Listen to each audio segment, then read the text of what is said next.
Don TV நேயர்கள் அனைவருக்கும் இனிய காலை வணக்கம்.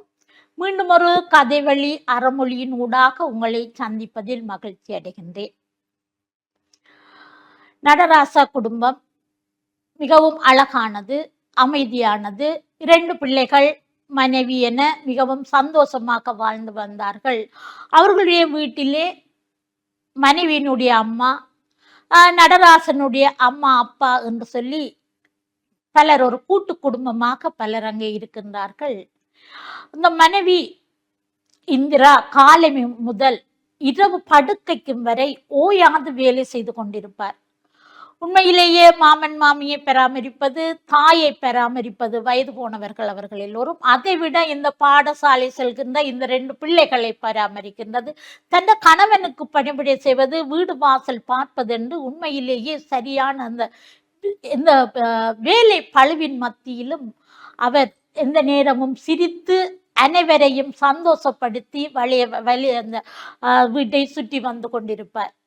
உண்மையிலேயே அவருடைய அந்த முகத்தில் ஒரு நாளும் ஒருவரும் ஒரு சோர்வை காண முடியாது. ஏனென்றால் எவ்வளவு வேலை இருந்தாலும் கூட மாமன் மாமியை சரி, அம்மாவை சரி சரியான முறையிலே பராமரிக்கின்ற ஒரு கெட்டிக்காரியாக, ஒரு பொறுப்பு மிகுந்த ஒருவராக இருக்கின்றார்.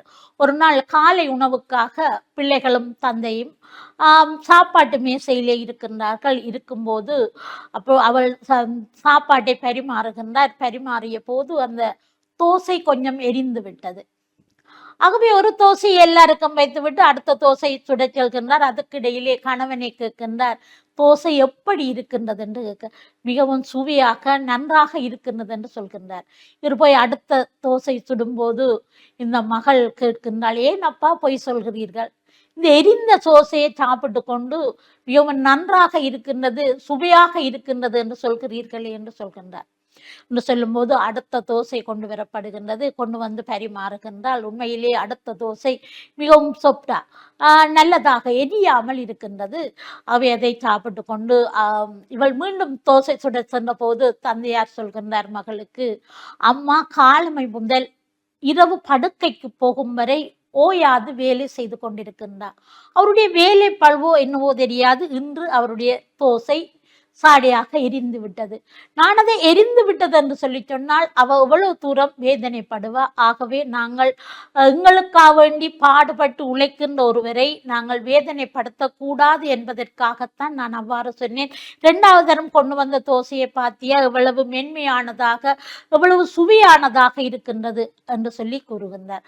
ஆகவே அன்பானவர்களை, இந்த நடராசா போல ஒவ்வொரு கணவன்மாரும் இருந்திட்டால் இந்த இந்திரா போன்ற பெண்கள் காலம் முழுக்க சிரித்து கொண்டுதான் இருப்பார்கள், மகிழ்ச்சியுடன் தான் இருக்கிறார்கள். ஒவ்வொரு பெண்ணும் செய்கின்ற சிறு வேலைகளை கூட தட்டி கொடுக்கும் போது அவர்களுடைய சுமை அங்கே இந்த அவர்களுக்கு ஒரு சுகமான அனுபவமாக மாறிவிடுகின்றது. ஆகவே ஒருவருக்கொருவர் விட்டு கொடுத்து ஒருவர் செய்கின்ற சிறு தவறை நாங்கள் பெருசாக எடுக்காமல் வாழ்ந்தோமே ஆனால் வாழ்விலே நாங்கள் மகிழ்ச்சியாக, எவ்வளவு துன்பம், எவ்வளவு வறுமை, எவ்வளவு துன்பங்கள் வந்தாலும் கூட அவற்றையெல்லாம் கடந்து போக முடியும் என்று கூறி அருமையான இந்த வாய்ப்புக்கு நன்றி கூறி உங்களிடமிருந்து விடைபெறுகிறேன். நன்றி.